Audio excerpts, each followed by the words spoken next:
देखिए, पहली बात तो यह है कि जब भी ये मुद्दा उठा था, सबसे पहले जब कोर्ट का फैसला आया था, उसी दिन मैंने कहा था कि ये फैसला बिल्कुल गलत है, बेबुनियाद है। और जो 2 साल की सजा दी जा रही है, जज साहब को भी मालूम है कि अगर एक दिन कम देते तो निश्चित रूप से राहुल गांधी की सदस्यता नहीं जाती। तो जज साहब को भी ये बात मालूम थी, और वही बात कल सुप्रीम कोर्ट ने कही कि किस आधार पे आपने मैक्सिमम सेंटेंस दी है। वही बात मैंने पहले भी कही, और 23 मार्च जब ईवीएम की मीटिंग हुई शरद जी की सदस्यता में, और आप लोग पत्रकारों ने मुझे ये बात पूछी, आपने भी पूछी, मैंने तभी भी ये कहा था कि ये 2 साल की सजा तो बिल्कुल बेबुनियाद है। और किस लिए 2 साल की सजा? ये तो टिप्पणी की है किसी के बारे में, और टिप्पणी की कर्नाटका में, और याचिका फाइल होती है गुजरात में। तो मुझे ऐसे लगता है कि ये लोग किसी भी मामले में कोर्ट्स के द्वारा प्रयास करते हैं कि उनको ऑर्डर मिल जाए, और जब मिलता है तो जिसके खिलाफ ये ऑर्डर लेते हैं वो बेचारा 1 महीना, 2 महीना, 6 महीना अदालतों में जाता रहता है। आपको मालूम है कि यही बात इन्होंने आजम खान के साथ की, यही बात उसके बेटे के साथ की, यही बात दूसरे लोगों के साथ भी कर रहे हैं।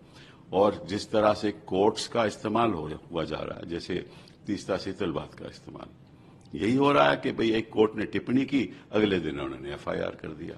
तो मतलब ये है कि ये जो मामला है ना, कोर्ट्स के द्वारा, कोर्ट्स में याचिकाएं डाल के उनके द्वारा प्रयास करना को कोई ऑर्डर मिल जाए, ये अपने आप में बड़ा दुर्भाग्यपूर्ण है। ऐसा नहीं होना चाहिए, और कोर्ट्स को भी चौकन्ना रहना चाहिए कि क्यों ये याचिका दायर कर हुई जा रही है। मैं रोज के रोज देखता हूं कि सुप्रीम कोर्ट में भी ऐसा ही होता है, याचिका डाली जाती है एक राजनीतिक एजेंडा को लेकर, और फिर कोर्ट में वो मामला चलता रहता है। पहले तो यही बात है कि क्रिमिनल डेफेमेशन ये एक कानूनी खत्म होना चाहिए, ऐसा कोई कानून होना ही नहीं चाहिए। आपको अगर लगता है कि आपके खिलाफ को मानहानि का मुकदमा किसी के खिलाफ किया है और उसने मानहानि की है, तो आप सिविल डैमेजेस लीजिए, 5 लाख, 10 लाख, 15 लाख, 1 करोड़, आप सिविल डैमेजेस लीजिए। जेल में जाने का क्या मतलब है? किस लिए जेल में जाना है? ये तो, और बाकी देशों में भी ऐसा कोई प्रावधान नहीं है, लेकिन हिंदुस्तान में ये चलता आ रहा है। और मुझे याद है कि जब लालू जी के खिलाफ ये मामला हुआ था, तो यही हमने रखा था कि भाई जब तक हायर कोर्ट फैसला नहीं करते तब इसका स्टे होना चाहिए। एनीवे, वो बात तो खत्म हो गई।